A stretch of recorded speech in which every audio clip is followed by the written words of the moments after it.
কোরবানি করব কাকে দেখানোর জন্য? হয় না, জোরে বলেন, কাকে দেখানোর জন্য? এই যে আমরা অনেক সময় বলি না, আমার বাবার নামে হুজুর এই কোরবানি, আমার মায়ের নামে কোরবানি, এই কথাটা প্রচলিত একটা ভুল কথা। বুঝে আসছি? এই কথাটা প্রচলিত একটা ভুল। কেমন ভুল? উপস্থাপনায় ভুল। পৃথিবীর কারো নামে কোরবানি হয় না। যদি বলেন দয়াল বাবার নামে কোরবানি হবে না, যদি বলেন খাজা বাবার নামে কোরবানি হবে না, যদি বলেন আল্লাহর রসুলের নামে তাও কোরবানি হবে না, যদি বলেন আমাদের ইমাম সাহেবের নামে তাও আপনার কোরবানি হবে না। কোরবানি দিতে হবে একমাত্র শুধুমাত্র কাকে দেখানোর জন্য? আল্লাহকে। আল্লাহর নামে কোরবানি হবে, পৃথিবীর কারো নামে কোরবানি হবে না। হ্যাঁ, এবার আসেন, আপনি যেই কথাটা বুঝাইতে চাচ্ছি সেটা আমরা উপস্থাপনায় ভুল করি। সেটা কেমন?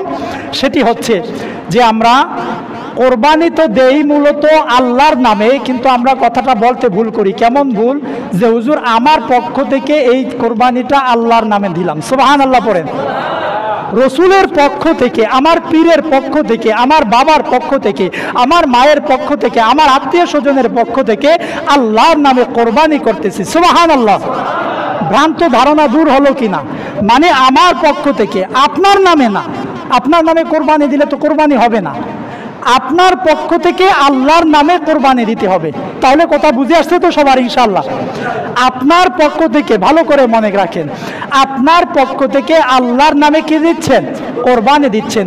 একটা কথা খুব ভালোভাবে মনে রাখবেন, যেই ব্যক্তির ভিতরে আল্লাহকে দেখানো ছাড়া দুনিয়ার মানুষকে দেখানোর জন্য কোরবানির নিয়ত থাকে, দুনিয়ার মানুষকে বুঝাবার জন্য যে আমার টাকা আছে, আমার সামর্থ্য আছে, আমি গোস্ত খাবো, ফ্রিজে ঢুকাইবো, এই রকম নিয়ত যদি কারো ভিতরে থাকে, আল্লাহর কসম করে বলি, আল্লাহর জাত ও ইজ্জতের কসম, ওই ব্যক্তির কোরবানি হবে লাম ইয়াজকার ইসমাল্লাহ।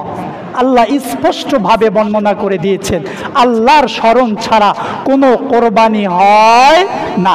আপনি যদি ফ্রিজে ঢুকানোর জন্য ভাই কোরবানি করেন, নিয়ত পরিবর্তন করেন, আল্লাহ আপনার এই গোস্তও খাবে না, আল্লাহ আপনার হাড্ডিও চাবে না, আল্লাহ আপনার রক্তও নিবে না, তবে আল্লাহ শুধু আপনার মনের বাসনাটা দেখবে। এজন্য বলেন, আমরা কোরবানি করব কার জন্য? আরেকটু জোরে বলেন, কোরবানি করব কার জন্য? কোরবানি করব কাকে দেখানোর জন্য?